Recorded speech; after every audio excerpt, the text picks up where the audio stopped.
Well, LCS Lock-In has begun. Of course, I'm joined right now by Cloud9's new mid laner, debuting today in the new role, Fudge. Of course, this coverage brought to you by Alienware. So, Fudge, what is it like living life as a mid laner? Do you see things differently? Has your whole worldview and perspective changed? I definitely think it's a fresh perspective, and I actually enjoyed playing a new role a lot and like trying to learn a new role because it almost feels like you're starting over. Even though like you're still playing League of Legends, you're playing a lot of different new champions. And it just like obviously it just feels different to play mid lane. And I really liked just like almost like the freshness of the game, even though preseason actually didn't feel like it changed too much, Yeah. Riot itself, but uh I felt like there was a lot of new changes for me, so I actually enjoy playing mid lane a lot right now and learning it pretty fast. If it, do you still have top lane as your favorite, or do you like which of these two roles are you enjoying more? Um, I think because I'm better at top lane, I'll win more in top lane. And I like winning, so I think I enjoy playing top lane in that way. But I do enjoy. I think if I'm really good as a mid laner, I'll enjoy it more just because I think the champions are very skill expressive, and that you can carry games really, really hard, especially in current meta that's being picked with a lot of range champions that sort of just depend on laning skills a lot in mid to late game, CSing really well, laning really well. I enjoy that sort of game a lot more than if I'm playing like Tom Kench versus Renekton in top lane. Yeah. So I actually like mid lane, and I think as I get better, I think I'll like playing it even more. So. Well, obviously you looked pretty good today, but it was very funny because we were laughing a little bit on Hotline League about the idea of like last year you had a rough lock in, and it was really like your chart was like climbing up over the course of the season from like the lock in where there were high expectations, and I think even for yourself you felt like you weren't meeting them. And I was laughing with Mark at the idea of like, what if the same thing happens again with this lock-in because you now have another new role? So it's like, are you gonna have to have like a tough tournament and then like start to climb back up through spring? Uh, but I don't. So I guess to that point, how far behind do you feel in the mid lane position? How far behind? I guess maybe even like how good you were as a top laner. Do you feel?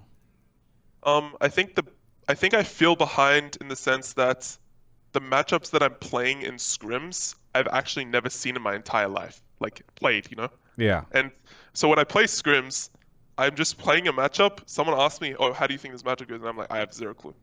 Like I have like some idea, but it's like I can't give you a definite like definitive answer. But in top lane, you feel like like sort of understand a lot.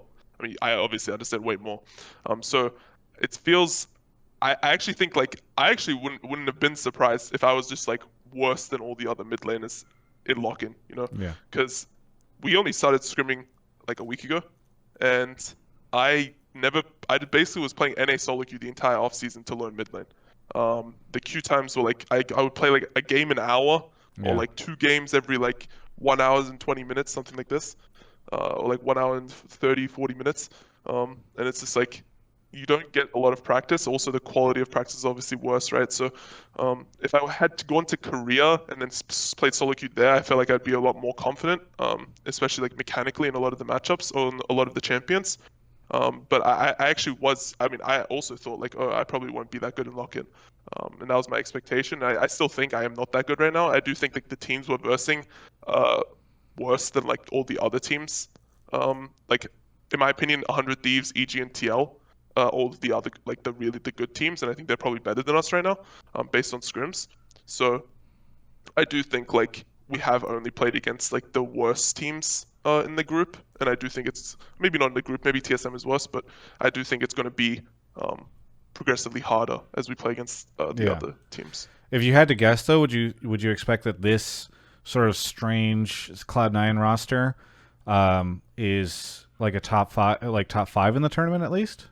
I would say we're probably around fifth. Yeah. Uh, I would say it's probably like it's hard for me to tell, but based on scrims, it's probably like EG or 100, and then TL, and then either us or maybe even Immortals. Honestly, Yeah. uh, I think the TSM Academy team is obviously not as good as like their main team. I think if their main team was here, then they would be like definitely in the top five. But Sure. yeah, I think that's probably what I would say based on like scrimming against all the teams with Well, we with should our level. say the first stage is finished, so you're 2 games in, and your amateur ADC just got a pentakill. Were you surprised that a player who's not even an academy right now was able to get a pentakill in his second game of the tournament? Were you shocked by that at all? Yeah, I feel like I've seen it before. I feel like last lock-in there was also a couple pentakills from Ah, that okay, same that's player. true. I don't That's know true. why.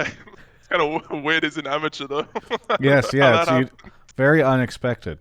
Uh, no, but what is it like playing with this roster? Is it just weird? Like, is it hard to emotionally and mentally invest into this lineup? Obviously, knowing that this is not who you're going to be playing with for the full year. I think my mentality is that it's I should be focused on playing, like learning a lot myself, and I don't think that. I mean, like for example, in the off season, this roster is very similar to like what our roster would have been. I think you even predicted something like this. It was like me, but it was copy mid, and I was Yeah, in yeah, top lane. And that was basically like what our planned roster was. So I don't even think this roster is necessarily bad.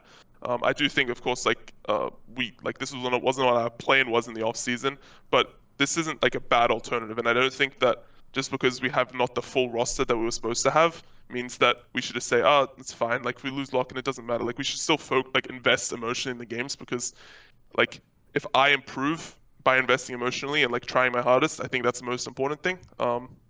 And that's like my main priority right now is yeah. trying to be good enough and play all the champions that are required of me by like middle of spring or playoffs of spring. Is LS working at all with the five of you right now yet, or is it just Max like holding it down, and then once he gets over here is when he'll start to like really invest in the lineup? Yeah, so right now it's the LCS team that's playing lock-in and Yeah, Max scrimming. And then around probably like midnight our time is when the Korean team is scrimming in Korea. And the schedules are very different, right? So it's really hard for us to ever like watch each other's scrims. I get to watch like one or two games at night, yeah, usually. But LS is coaching like the team, and I mean he's also playing in the games because they don't really have him other mid laner, so they're just like scrimming like academy teams in LCK and stuff like that. So it's LS is not currently like working closely with our team. He is still talking to me and Max pretty much every day, um, but he's not like coaching the team in like in a scrim setting, yeah. for example. Are you coaching him on his mid lane? I watch him and I talk to him about all the games and all the drafts that they play. Yeah, And he also does the same to me, but I'm not. I wouldn't say I'm coaching him necessarily. I think it's more just discussion. yeah. I just love the idea of it getting turned around or whatever. Where are you finding your mentorship as you've moved into the mid lane? Like, I don't know if you have any friends or other players who are helping you out as you're learning the new role. Um, For me, I mainly watch. I don't really talk to many people outside of like the people in my team, especially around mid like to like improve, Sure. right? I do watch Chovy a lot, and I watch Nemesis a lot. Those are like the two main people I watch a lot of VODs of, and obviously I'm friends with Nemesis, so um, I haven't really like talked to him directly, but I just like watch a lot of his games and on stream and stuff. But I don't think I'm really getting like mentorship in any way. I'm still talking to LS, obviously. It's mainly LS that I'm talking to in terms of like about what I should be playing, how I should be playing, stuff like that. But it's mainly just myself and basically just playing like a lot of 1v1s with like Darshan and stuff like that. Are there any mid laners in this tournament that you're looking to face off against, or that you feel like, oh, that's when I'll get to test myself? I think I think Abadage Bjergsen are probably the two best mid laners Yeah. um, right now. And then I think Jojo Pion is sort of close to Oh, them as well. is Um, the JoJo hype real, Fudge? I mean, I don't think it's necessarily real. I just think that like the competition, I mean, the competition outside of Abadage Bjergsen, I mean, I don't think Abadage Bjergsen are like insane, don't get me wrong. It's just, I do think they're probably the best. And then Jojo Pion and me and like Power of Evil, stuff like that are all like similar, I would say, middle of the pack mid laners. Very good. Well, hey, we're out of time. Is there anything you want to say to any of the fans out there, especially those cheering you on in your new role? Thank you for supporting me. I'm sorry if I int the rest of lock-in. I might. Just because I played two games well doesn't mean I will play well the rest of the tournament, but it will take time. And I assume by spring playoffs, I will 1v9 every game. Very good. Well, I'm excited for that. Thank you again so much for the interview. For everyone else, you can check out the rest of my coverage of all things lock-in right here on my YouTube channel. Well. You thought I wouldn't make it into 2022 and still be doing these interviews. Some of you said I was done. I was a has-been. I was washed. But guess what? I'm still here. And you know what else I'm still doing? Touting Alienware. That's right. They are continuing to do awesome stuff. And they just announced a bunch of great stuff at CES a couple weeks ago, including a new notebook, 34-inch OLED, some new monitors, some cool concepts that we'll have to see when or how those end up coming out. But either way, please check out Alienware. They support everything we do here. Love them as a sponsor. And there's a link in the description.